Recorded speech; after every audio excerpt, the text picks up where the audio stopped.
The research vessel Quantum Nexus hummed through the void like a floating diplomatic nightmare wrapped in titanium plating and good intentions.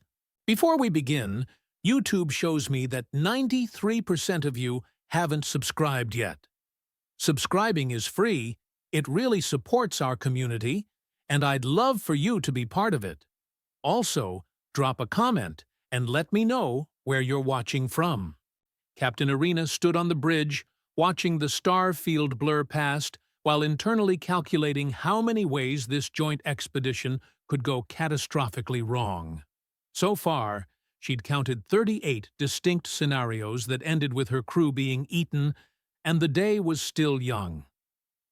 "Captain," came the voice of Aria, the ship's AI, with that perfectly calibrated tone of artificial concern that somehow managed to sound more worried than most humans. "We have a situation developing in Section 9. Irina closed her eyes and mentally added scenario 39 to her list. Define situation, Aria. Are we talking diplomatic incident, mechanical failure, or the kind of situation that requires me to start writing very apologetic letters to next of kin? Unknown at this time. Commander Coxmoth is requesting immediate assistance. His emotional state appears to be elevated. That was Aria's polite way of saying the pack leader of the galaxy's most feared predator species was having what humans might generously call a moment. Irina had seen Coxmoth tear through reinforced bulkheads during their first meeting. As a greeting gesture, he'd assured her later. What he might do when actually upset didn't bear thinking about. The Velkari had been the most reluctant participants in this joint scientific expedition, and honestly, Irina couldn't blame them. When your species had spent the last millennium establishing itself as the apex predator of known space, being asked to play nice with what they considered soft prey species probably felt like a step backward in evolution. "On my way," she said, already mentally rehearsing her resignation speech. 3 years until retirement. She'd been so close. The corridors of the Quantum Nexus were a marvel of diplomatic engineering, wide enough for the crystalline Gelinari to navigate their geometric forms, with specialized atmospheric controls for the aquatic Mordaki, and reinforced everything for the Velkari, who had a tendency to forget their own strength when experiencing emotions, which, given their current circumstances, was approximately always. Irina found Commander Coxmoth in the Velkari family quarters, and "found" was perhaps too gentle a term. The massive wolf-like being was pacing back and forth in a pattern that would have been hypnotic if it weren't so clearly the prelude to something violent. His midnight black fur bristled along his spine, and his amber eyes held that particular glow that meant someone was about to have a very bad day. "Commander," Irina said carefully, staying near the doorway in what she hoped was a casual manner that definitely wasn't because she was calculating the distance to the nearest emergency bulkhead. "Aria mentioned you needed assistance." Coxmoth's head snapped toward her with mechanical precision, and for a moment, Irina was reminded why her species had spent so many centuries being very careful about which planets they colonized. The Velkari commander stood nearly 3 meters tall, with claws that could shred diamond and teeth designed by evolution to make very short work of anything that moved. When he spoke, his voice rumbled like distant thunder, given form and deeply personal grievances. "Captain Irina," he said, and even her name sounded vaguely threatening in his bass growl. "My cubs are missing!" The words hit her like a physical blow. Missing Velkari cubs were the stuff of nightmares for ship captains. Adult Velkari were dangerous enough when they were trying to be diplomatic, but their young were essentially living weapons with no understanding of restraint, consequences, or why they shouldn't chew through load-bearing walls. They were also, unfortunately, about as intelligent as human children, which meant they were perfectly capable of getting into trouble that would make hardened space marines weep. "Missing how?" Irina asked, proud of how steady her voice sounded, while her mind immediately jumped to hull breaches, explosive decompression, and the kind of insurance claims that required entirely new forms. Gone from their sleeping chamber, sealed door, no damage, no trace. They have simply vanished. Coxmoth's claws scraped against the metal floor as he paced, leaving gouges that would require professional repair. Coxnex, Coxmira, and little Coxkit, all gone. Behind the commander, Irina could see Coxaluna, his mate, sitting motionless in the corner. The female Velkari was staring at nothing with the kind of stillness that preceded either complete breakdown or complete breakdown with violence. Her silver-streaked fur seemed to have lost its luster, and her normally fierce eyes looked hollow. "How long have they been missing?" Irina asked, already mentally triggering the ship's emergency protocols. 2 hours, 15 minutes, 38 seconds, Coxmoth replied without hesitation. "I have searched. Coxaluna has searched. We have followed every scent trail, checked every space large enough to hide a cub. Nothing. They have disappeared as if they never existed." The worst part was that Irina believed him. Velkari's senses were legendary.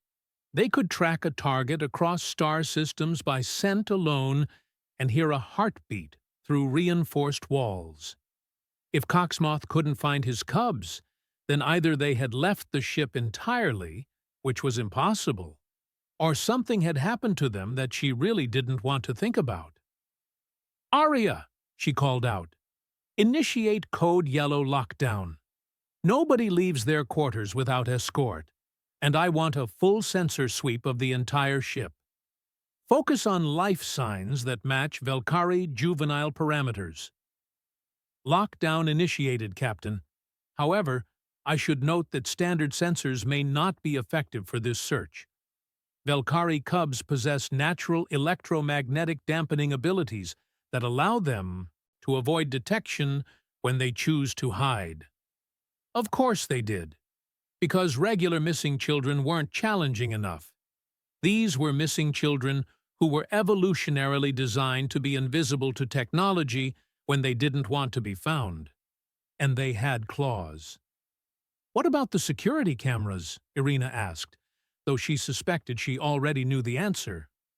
Nothing unusual recorded in the family quarters or surrounding corridors. The cubs appeared to have vanished between the hours of 300 and 400 during the ship's night cycle when most crew were asleep. Coxmoth had stopped pacing and was now staring directly at Irina with the kind of intensity that made her suddenly very aware of her own mortality. "Captain, my cubs are the future of my bloodline. They carry genetic markers that have been passed down through 50 generations of pack leaders. If harm has come to them—" He didn't finish the sentence, but Irina's imagination was happy to fill in the blanks. Velkari grief was expressed through what their culture called blood mourning, which was exactly as pleasant as it sounded. The last time a Velkari pack leader had lost young family members, 3-star systems had been declared uninhabitable for the next century. "No harm has come to them," Irina said, with far more confidence than she felt. "Children hide. It's what they do, regardless of species. We'll find them." "Human children hide," Coxmoth corrected, his amber eyes glowing brighter. "Velkari cubs hunt. They do not hide unless they are wounded, dying, or—" His voice caught, and for a moment the fierce predator looked like nothing more than a terrified parent. Coxaluna finally spoke from her corner, her voice a whisper that somehow managed to cut through the tension like a blade. "If they are dead, I will find who did this. I will make them understand why our species does not forgive." The temperature in the room seemed to drop. Irina had heard rumors about what happened when both parents of a Valkyrie pack went into blood mourning simultaneously. The stories were vague on details, but very specific about the body counts. "They're not dead," Irina said firmly. "Arya would have detected evidence, and there's no sign of struggle, no indication of violence. This looks more like a case of adventurous children getting into some place they shouldn't be." "Where?" Cocksmoth demanded. "I have searched everywhere a cub could fit. Every maintenance shaft, every storage area, every space between bulkheads. Their scent trail stops at their sleeping chamber door and does not continue anywhere else on this ship." That was genuinely puzzling. Valkyrie scent tracking was so accurate, it was used by law enforcement agencies across the galaxy. If Cocksmoth couldn't follow his cub's trail, then either they had somehow managed to completely mask their scent, unlikely given their age, or they had gone somewhere he hadn't thought to look.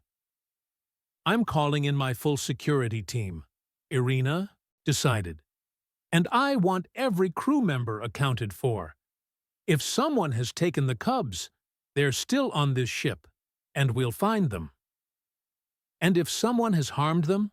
Coxaluna asked, rising to her feet with fluid, predatory grace. "What then, Captain?" Irina met the female's blazing eyes and tried to project calm authority, while her mind screamed warnings about being in a confined space with two increasingly agitated apex predators. "Then we deal with that when we find them. But right now, I need you both to stay calm and let my people work." "Calm?" Cocksmoth's laugh was like breaking glass mixed with distant gunfire. "My cubs are missing on a ship full of species that fear us, that would benefit from our weakness, that might see an opportunity to eliminate future threats while they are small and vulnerable. You ask for calm?" Before Irina could respond, her comm unit chimed with an incoming message. She glanced at the display and felt her blood pressure spike even higher. The message was from Dr. Heather, the expedition's xenobiologist, and it consisted of exactly 5 words. "We need to talk. Now." In Irina's experience, messages that began with "we need to talk" and ended with "now" were never good news. When they came in the middle of a crisis involving missing predator children, they were usually catastrophic news wrapped in polite academic language. "I'll be right back," she told the Valkyrie parents, hoping they would still be in the same emotional state when she returned, which was to say, not actively hunting anyone yet. She found Dr. Heather in the medical bay, surrounded by data screens, and looking like she'd aged a decade in the past few hours. The xenobiologist was a small, intense woman who specialized in interspecies physiology and had the kind of scientific curiosity that made her either invaluable or incredibly dangerous, depending on the circumstances. "Please tell me you have good news," Irina said without preamble. "I have news," Dr. Heather replied, which was not the same thing at all. "I've been analyzing the atmospheric readings from the Valkyrie quarters, trying to understand how the cubs could have disappeared so completely. And I found something interesting. The air circulation in their section shows trace elements of human food compounds, specifically artificial flavoring molecules that are used in processed nutrition rations." Irina stared at her. "Human food? What does that have to do with missing cubs?" "Maybe everything. I've been studying Valkyrie physiology since we started this expedition, and I've noticed something curious about their olfactory system. It's not just highly sensitive, it's specifically sensitive to certain chemical compounds that trigger what we might call interest responses." "You're going to have to translate that into captain speak, Doctor." Dr. Heather pulled up a holographic display showing molecular structures that looked like abstract art with scientific, pretensions. Think of it like this. Human children are naturally attracted to sweet, high-energy foods because our evolutionary biology tells us these foods are valuable for growth and development. What if Valkyrie cubs have a similar response to certain chemical signatures? You think they smelled human food and, what, decided to go shopping? I think they smelled something that their instincts told them was worth investigating. And being children, even very dangerous children, they followed that instinct without considering the consequences. Before Irina could process this theory fully, her comm unit exploded with activity. Security alerts, life sign detections, and what sounded like Warrant Officer Felix trying to report something while laughing too hard to form coherent words. "Captain," Felix's voice crackled through the static. "You need to get down to Storage Bay 12 immediately. And, you might want to bring Commander Coxmoth and his mate. They're going to want to see this." "Are they safe?" Irina asked, her heart hammering against her ribs. "Oh, they're safe, all right," Felix replied, and she could practically hear his grin through the comm. "But I think we're going to need to have a very interesting conversation about diplomatic protocols and, well, snack food." Irina looked at Dr. Heather, who was nodding as if Felix's cryptic message had confirmed her hypothesis. "Human food compounds," the doctor said quietly. "I was right." As they headed toward Storage Bay 12, Irina couldn't shake the feeling that this crisis was about to transform into something completely different. In her experience, when missing children were involved, different was rarely better. But for the first time since this nightmare began, she allowed herself a tiny flicker of hope. At least Felix was laughing instead of screaming, which suggested that whatever they were about to find was more embarrassing than tragic. Given the alternatives, she'd take embarrassing. Embarrassing she could work with. Embarrassing didn't usually require writing letters to next of kin. The corridors of the quantum nexus had transformed into something resembling a military operation, crossed with a very tense nature documentary. Security teams moved through the ship with the kind of careful precision usually reserved for defusing explosive devices, while the various alien species had retreated to their quarters like sensible prey animals who understood the food chain. Captain Irina found herself leading what had to be the strangest search party in galactic history. Two increasingly frantic Valkyrie parents, a xenobiologist with theories that sounded more like science fiction every minute, and Warrant Officer Felix, who had somehow managed to maintain his sense of humor, despite the fact that they were looking for 3 missing predator children who could theoretically eat their way through the ship's hull if they got bored. "Status report," Irina called to her security chief over the comm, trying to project the kind of calm authority that would keep everyone from panicking, which was challenging, given that she could hear Coxmoth's claws scraping against the deck plates behind her with each step, a sound that suggested the Valkyrie commander was approximately 30 seconds away from deciding that diplomacy was overrated. "Section 5 clear, Captain. No life signs, no disturbances, no trace of the missing cubs. Teams 6 and 9 are reporting similar results from the upper decks." Of course they were, because finding missing children on a spaceship the size of a small city was apparently too straightforward for the universe to allow. Irina was beginning to suspect that cosmic irony was a fundamental force of nature, right alongside gravity and electromagnetic radiation. "What about the environmental systems?" she asked. "Any unusual readings, atmospheric changes, anything that might indicate where they've been?" "Negative, Captain. Aria's running continuous scans, but the Cubs' natural dampening abilities are making it nearly impossible to track them through conventional means."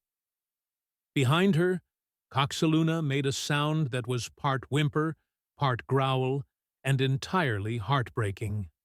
The female Velkari had been silent since they'd left the family quarters, but her distress was radiating off her in waves that made the air itself feel heavy. Irina had never seen a member of the galaxy's most feared predator species look so vulnerable, and it was doing uncomfortable things to her emotional equilibrium. "Commander," she said, turning to address Coxmoth directly, "I need you to think like your cubs, not like their father. Where would they go if they were curious about something? What would attract their attention enough to make them leave the safety of their quarters?" Coxmoth's amber eyes blazed with frustration. "They are disciplined cubs, Captain. They do not wander. They do not disobey direct commands. They understand the dangers of this ship and would not risk exposure to hostile species without cause." "But they're still children," Felix interjected, earning himself a look from the Velkari commander that could have melted titanium. "I mean, with all due respect, sir, children are children. They get curious, they explore, they make decisions that seem perfectly logical to them and completely insane to adults." "Human children, perhaps," Coxmoth replied, his voice carrying the kind of chill that suggested Felix was testing the limits of diplomatic immunity. "Velkari cubs are taught survival from the moment they can walk. They would not, unless they smelled something interesting," Dr. Heather interrupted, consulting her datapad with the focused intensity of someone who'd found a fascinating puzzle. "Commander, I've been analyzing the trace compounds in your family quarters. There are definitely human food molecules present, and they're concentrated near the door.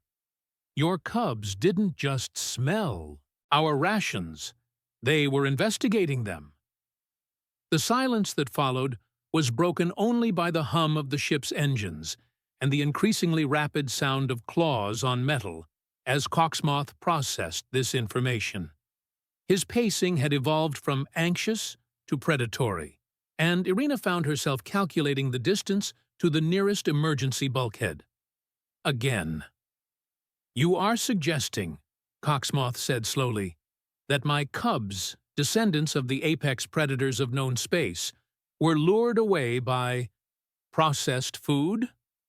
When he put it like that, it did sound rather unlikely. But Irina had learned over the years that the universe had a twisted sense of humor, and some of the most serious situations often had the most ridiculous causes. "Think about it," Felix said, either brave or foolish enough to continue his theory in the face of increasingly hostile alien attention. "Kids love junk food. It's practically universal. Sweet, artificial, full of chemicals that trigger happy responses in developing brains. If Velkari cubs have anything like human children's attraction to sugar and artificial flavoring, they would investigate," Coxaluna said quietly, speaking for the first time since they'd begun the search. "Cubs are drawn to new scents, especially those that suggest food sources. It is part of their learning process." "But where would they find human rations?" Irina asked. "Access to the food storage areas requires clearance codes, and even if they somehow got in, the storage bays are monitored." "Not all of them," Felix said, and something in his tone made Irina pay closer attention. "Some of the auxiliary storage areas are on low-priority monitoring, places where we keep emergency supplies, backup rations, things that don't require constant supervision." "Show me," Coxmoth commanded, and it really was a command, delivered with the kind of authority that made it clear he wasn't asking. Felix led them through a maze of corridors that Irina rarely visited, the functional, unglamorous parts of the ship, where critical systems hummed along without requiring executive attention. These were the spaces that kept everyone alive, but didn't appear on any promotional materials for the expedition. "The thing is," Felix continued as they walked. If I were a curious kid who'd smelled something interesting, I wouldn't go to the obvious places. Too much security. Too many adults asking questions. I'd find somewhere quiet, somewhere private, where I could investigate without interruption. Irina had to admit his logic was sound.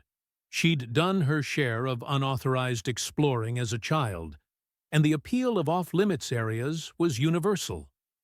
Add enhanced senses that could track interesting scents through a starship's recycled air, and you had a recipe for exactly this kind of crisis. Here, Felix said, stopping at an unremarkable hatch marked Auxiliary Storage 12C. Emergency rations, medical supplies, backup equipment, low security, minimal monitoring, and... He consulted his data pad. According to the atmospheric readings, trace amounts of the same compounds Dr. Heather detected in the Velkari quarters. They were here, Coxaluna said, moving closer to the hatch with fluid, predatory grace. Her nostrils flared as she tested the air. Recently, their scent is strong. But are they still here? Irina asked, already reaching for the access panel. Unknown, Coxmoth replied, but his body language had shifted from frantic pacing to focused hunting mode. The scent is complex, familiar, but changed. They smell different than they should. That was less than reassuring. Irina entered her access code and stepped back as the hatch slid open with a pneumatic hiss. The storage bay beyond was dimly lit by emergency lighting, casting strange shadows between the orderly rows of supply containers and equipment. Movement sensors detect 3 life forms, Aria announced through the ship's comm system. Velkari juvenile parameters confirmed. They appeared to be stationary. Stationary could mean a lot of things, and not all of them were good. Irina drew her sidearm. Not that it would do much good against Velkari cubs if they were in hunting mode, but it made her feel marginally better about entering a dark space with potentially hostile alien children. "Stay behind me," she ordered, though she suspected that if the cubs were actually dangerous, the safest place would be about 3 sectors away. They moved into the storage bay in a loose formation, with the humans taking point and the Velkari parents bringing up the rear. The air smelled different, sweeter somehow, with an underlying chemical tang that suggested artificial flavoring and preservatives. "There," Felix whispered, pointing toward a section of the bay where several supply containers had been moved into a rough circle. "Do you see that?" What Irina saw defied every expectation she'd formed over the past few hours.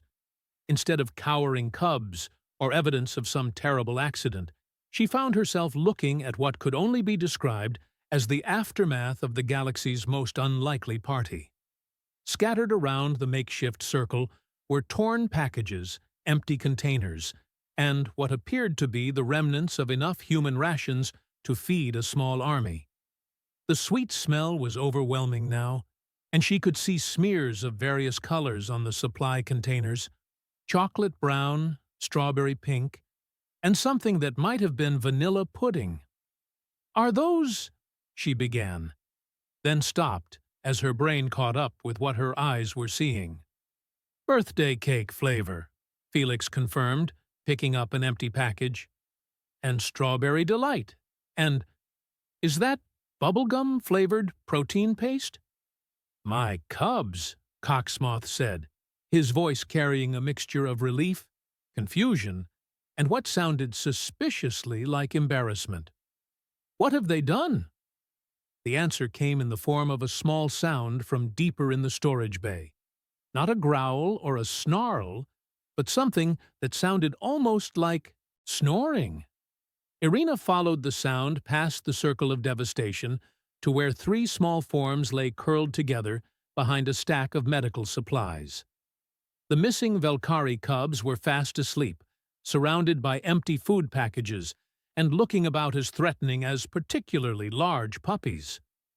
Little Coxkit, the youngest, had somehow managed to get what appeared to be chocolate pudding smeared across his snout, and was clutching an empty package of gummy bears in his small claws. Coxmira was curled around a torn bag that had once contained birthday cake-flavored nutrition bars, while Coxnex lay sprawled across both his siblings with the satisfied expression of someone who had just experienced his first sugar crash. There, Coxaluna started, then stopped as if unable to process what she was seeing. Asleep, Irina finished. They're asleep, in a pile, surrounded by junk food. The silence that followed was broken by Felix, who made a sound that might have been a cough, but was definitely suppressed laughter.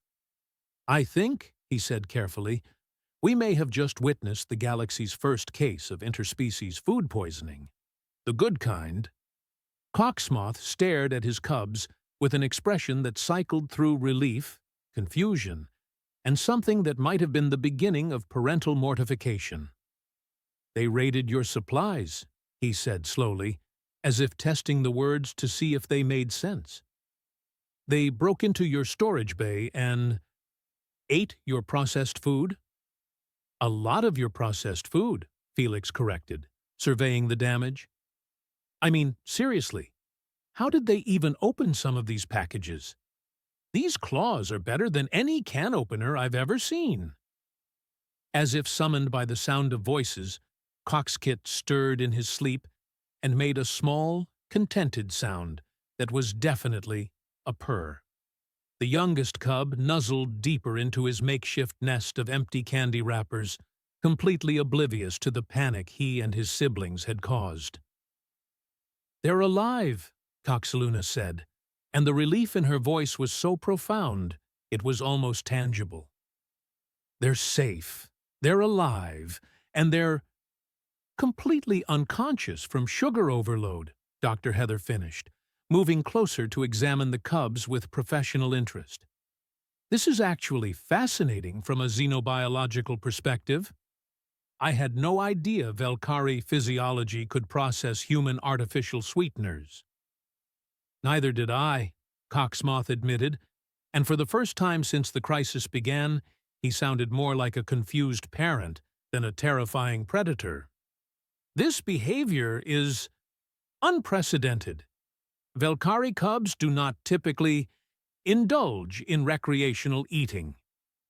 Irina looked around at the evidence of what could only be described as the galaxy's most successful junk food raid, and felt something between relief and hysteria building in her chest.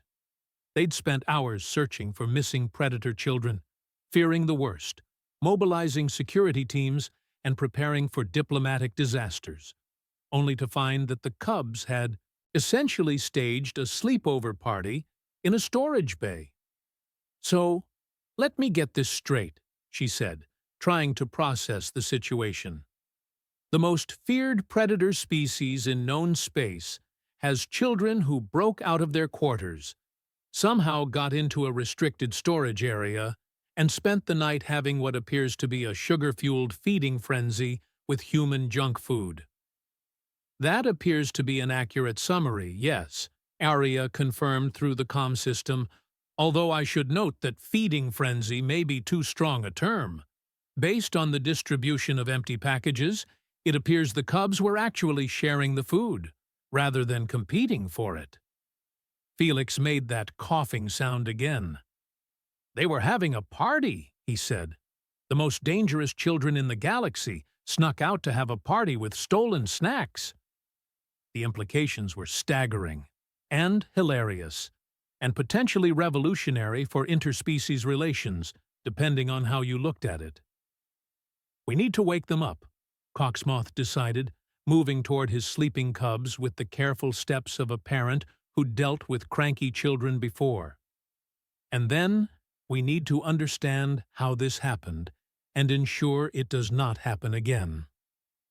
"Actually," Dr. Heather interjected, "I'd like to run some tests first.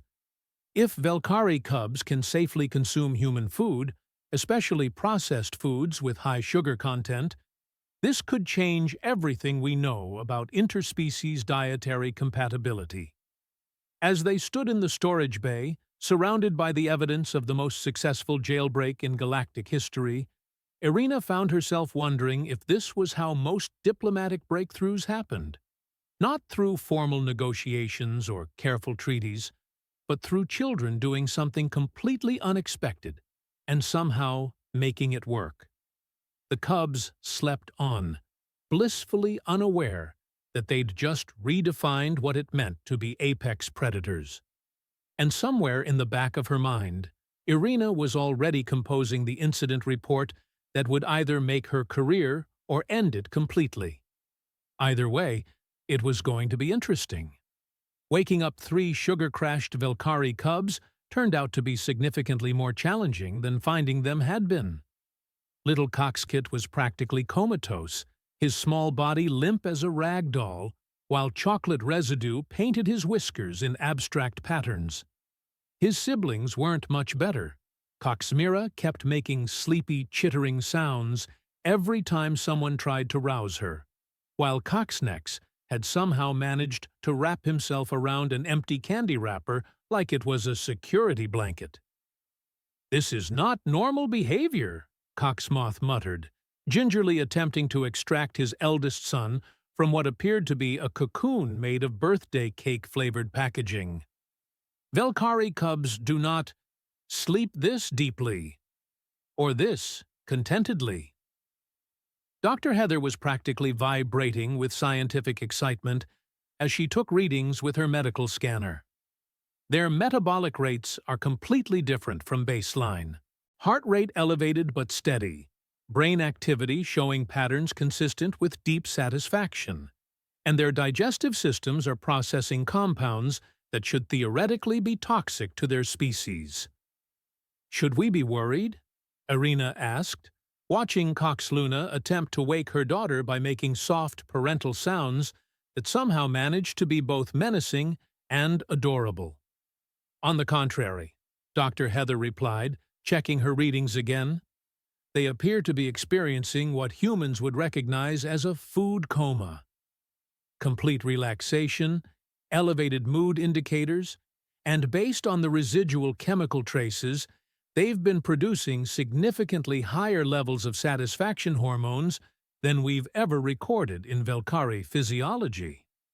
Felix was examining the crime scene with the thoroughness of a detective investigating a particularly sweet murder. "They were systematic about it," he observed, holding up torn packages. "Look at this! They didn't just grab randomly. They went for the highest sugar content items first, then worked their way through flavor varieties, and they shared everything equally." That last observation seemed to particularly confuse the Velkari parents. Coxmoth paused in his attempts to wake Coxnex and stared at Felix with the expression of someone trying to understand a foreign concept. "Shared?" he asked. "Cubs do not share food. It goes against every survival instinct. The strongest eats first, the weakest takes what remains. It has been this way for millennia." "Well," Felix said, gesturing to the neat piles of empty packages, "apparently your cubs missed that memo, because this looks like the aftermath of the most polite raid in galactic history. Equal distribution, no signs of fighting, and they even seem to save some of the best stuff for last." Coxkit finally began to stir, making small mumbling sounds that might have been words in the Velkari language or might have been the sugar-addled ramblings of a very satisfied child.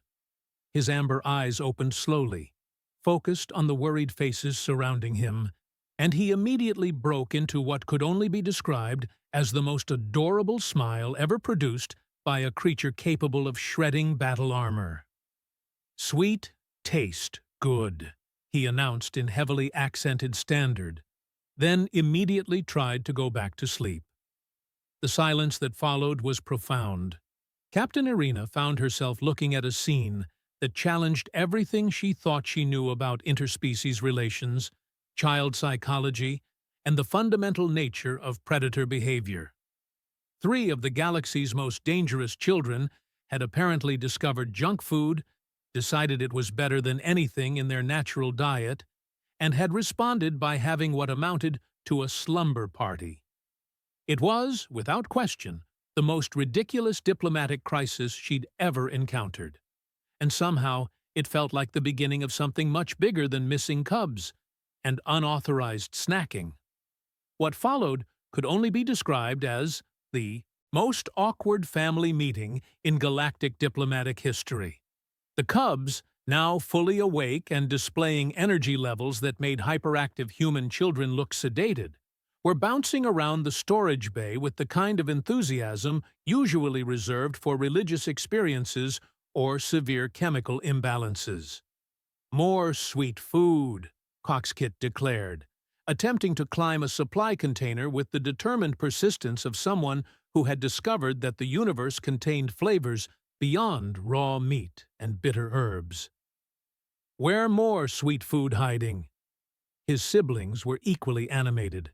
Coxmira had discovered that empty candy wrappers made interesting crinkly sounds when manipulated with claws designed for tearing through starship hulls, while Coxnex was systematically investigating every container in the storage bay, clearly hoping to find additional treasure troves of processed deliciousness. Coxmoth watched his transformed cubs with the expression of a parent whose worldview had just been thoroughly demolished by chocolate pudding and artificial strawberry flavoring. "This behavior," he said slowly, "is completely unprecedented in Velkari Young. They should be sleepy after eating, not whatever this is." "It's called a sugar high," Felix explained, ducking as Coxmira went flying past in pursuit of a particularly interesting piece of packaging. "Human kids get the same way. All that processed sugar and artificial energy hits their systems and basically turns them into tiny caffeinated tornadoes." "Caffeinated?" Coxaluna asked, the word clearly unfamiliar. "It's a stimulant compound found in many human beverages," Dr. Heather supplied, consulting her readings with the fascination of someone witnessing evolutionary biology in real time. "But that's not the interesting part. The interesting part is that not only can your cubs process these compounds safely, they appear to be thriving on them. Their cognitive function is actually enhanced, their social behaviors are more cooperative, and their stress indicators are at the lowest levels I've ever recorded in juvenile Velkari." Captain Irina found herself in the unique position of trying to manage first contact protocols while three alien children treated her storage bay like the galaxy's most exclusive playground. It was not a scenario covered in any diplomatic manual she'd ever read. "Commander," she said, addressing Coxmoth directly, "I think we need to discuss the implications of this discovery." Before the Velkari leader could respond, Coxkit had managed to scale a supply container and was now addressing the assembled adults from his elevated position with the confidence of someone who had recently learned that the universe was full of wonderful surprises. "Human food make happy feelings," he announced in his careful standard. "Happy feelings make sharing good. Sharing good make everyone happy. Logical conclusion. Human food make everyone friends." The simplicity of the statement was devastating in its implications. Felix made that barely contained laughing sound again, while Dr. Heather began frantically taking notes on her datapad. "Out of the mouths of babes," Irina murmured, then louder, "Coxkit, can you tell us why you and your siblings left your quarters?" The youngest cub considered this question with the seriousness of a philosopher contemplating the nature of existence. "Smell good smell through air-moving places. Good smells say, 'Come find interesting thing.' So we find interesting thing. Interesting thing taste better than anything ever. Better than fresh kill. Better than mother's milk. Better than victory feast." This pronouncement seemed to physically pain Coxmoth. who looked like he was questioning every parenting decision he'd ever made. "Better than Victory Feast?" he repeated weakly. "Much better," Coxamira chimed in, having abandoned her rapper investigation to join the conversation. "Victory Feast tastes like duty. Human sweet food tastes like... She paused, clearly lacking the vocabulary to describe transcendent gustatory experience. "Joy," Cox next supplied, and the word carried weight that made everyone pause. "Taste like joy feelings." The silence that followed was broken by Arya's voice through the comm system. "Captain, I'm receiving communications from the other species aboard the ship. They're requesting updates on the security situation and asking when they can safely leave their quarters." Irina realized she'd completely forgotten about the rest of the expedition in the chaos of finding the cubs. The crystalline Gelinari and the aquatic Mordaki were probably still cowering in their quarters, convinced that 3 juvenile apex predators were stalking the corridors looking for prey. "Tell them the situation is resolved," she decided. "All crew members are safe, and normal operations can resume." "Should I explain the circumstances?" Arya asked, with what sounded like artificial curiosity. "Absolutely not," Irina replied quickly. "Let's keep this between the humans and Velkari for now, while we figure out what it means." What it meant, apparently, was a complete restructuring of interspecies relations. Over the following hours, as the cubs gradually came down from their sugar high, but retained their newfound enthusiasm for human cuisine, Dr. Heather conducted a series of tests that revolutionized xenobiological understanding. "It's remarkable," she explained to the assembled group in the ship's conference room. "Velkari physiology not only tolerates human processed foods, it actually benefits from them. The artificial compounds seem to trigger neurochemical responses that promote cooperation, reduce aggression, and enhance cognitive flexibility." "You're saying," Coxmoth said slowly, "that your junk food makes my species better?" "I'm saying it makes them happier," Dr. Heather corrected. "And happy Velkari are apparently more social, more cooperative, and more inclined to share resources rather than compete for them."